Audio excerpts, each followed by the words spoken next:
Le aprecio al coordinador del PAN en la Cámara de Diputados, Juan Carlos Romero Hicks, que nos tome la llamada telefónica. Juan Carlos, diputado, muy buenos días, qué gusto saludarte.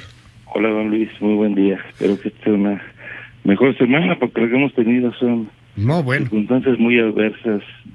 Es que dicen que te pones a tuitear demasiado, hombre. Pues eso es el reflejo de un gobierno fuerte, ¿no? Que no quiere reunirse con personas que piensen diferentes a ellos. Aprovecho para pedirle nuevamente una cita al presidente de la República, que desde hace varios meses, a 11 meses de distancia, no se ha reunido con un solo legislador del Senado en la Cámara de Diputados que no sea de su partido de origen, no se ha reunido con un solo legislador local, ni ha tenido diálogo con los ayuntamientos. Entonces es un gobierno que no dialoga y es una pena porque tenemos un presidente que ganó con una amplia legitimidad, pero que lamentablemente no está ejerciendo su responsabilidad como jefe de gobierno ni como jefe de Estado. Bueno, pues me pide ahí el tema de una nueva cita, no una nueva porque no ha habido una previa, con el presidente de la República. Oye, cuéntanos, Juan Carlos Romero Hicks, desde el Partido de Acción Nacional, ¿qué opinión les merecen estas iniciativas, estas reformas que fueron aprobadas el día de ayer, la revocación de mandato y la ley de consulta popular? No son reformas democráticas, son unas simulaciones, porque en ningún lugar del mundo serio existen estas figuras en la manera en que se aprobaron el día de ayer.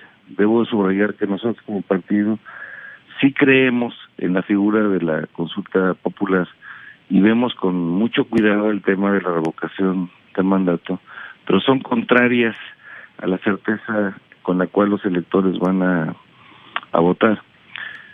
Se ponen una serie de requisitos que son prácticamente imposibles de cumplir. Por ejemplo, solicita una firma del 3% del padrón electoral, que significa 2.7 millones de electores. Podemos formalizar la existencia de casi 11 partidos políticos, comparando los requisitos para construir partido en relación a la consulta que se pueda hacer. Por otro lado, hay que subrayar que los gobiernos que estén en turno pues van a sufrir amagos, porque van a estar con la preocupación de que les van a estar presionando con ese tipo de circunstancias. Esto solamente existe, por ejemplo, en Bolivia, en Venezuela, en Ecuador. Hagamos las conclusiones al respecto. Entonces le dan un aderezo de carácter democrático que en realidad no tiene ese carácter democrático y va a traer una gran incertidumbre para temas como atracción de inversiones o, por ejemplo, en lugar de que una persona en el mando deba hacer lo correcto, va a estar haciendo lo popular para no caer en tentaciones. Entonces, lo que parecía una sana intención resulta que no es una medida democrática. Primero, difícilmente se va a aplicar, y segundo, van a estar sujetos a amago las personas que estén al frente de las administraciones, ya sea el propio presidente de la República o sean en su momento los gobernadores y los alcaldes. Y por otro lado, va a haber una simulación, porque suponiendo que llegara a constituirse esta figura y se aplicara, sería para la siguiente legislatura, ni siquiera haber una nueva elección presidencial. Este principio de que el pueblo pone y el pueblo quita no se cumple. Va a ser el Congreso el que va a nombrar a la persona que va a terminar el mandato, lo cual no legitima el origen del encargo de la persona que está al frente de la presidencia de la República. Por lo tanto, creemos que es una simulación y por eso votamos en contra. Finalmente no podrá venir una revocación tan sencilla como se planteaba, ¿no? Hay aquí algo que veían positivo algunos senadores, inclusive de tu partido, por ejemplo, el asunto ahí de Damián Cepeda, que decía, bueno, pues es que pues al final es una ley en donde no tendrás ahí el problema de una imposición del presidente, que él forzosamente quería aparecer en la boleta en el 22.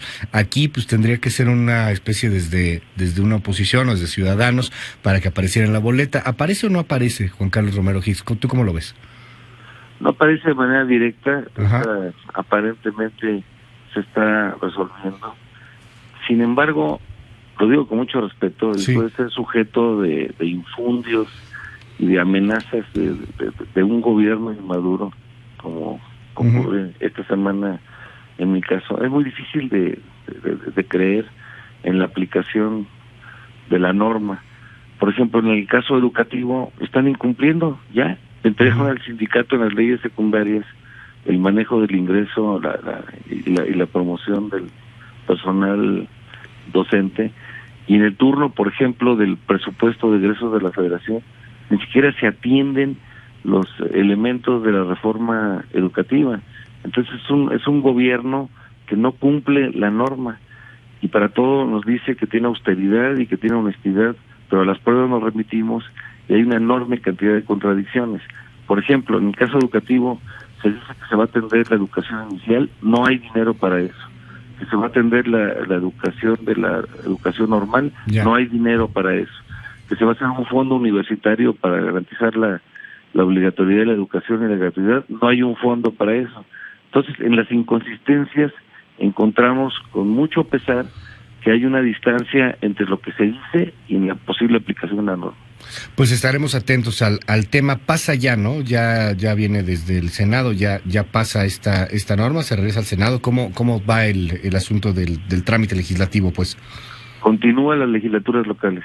Va para reforma constitucional. Aprobar la mayor parte de las legislaturas locales y eventualmente su promulgación. Que así será, ¿no? Sin problema. Digo, la mayoría de Morena está en varias de las legislaturas locales. Es probable, ellos tienen 19 congresos locales de mayoría.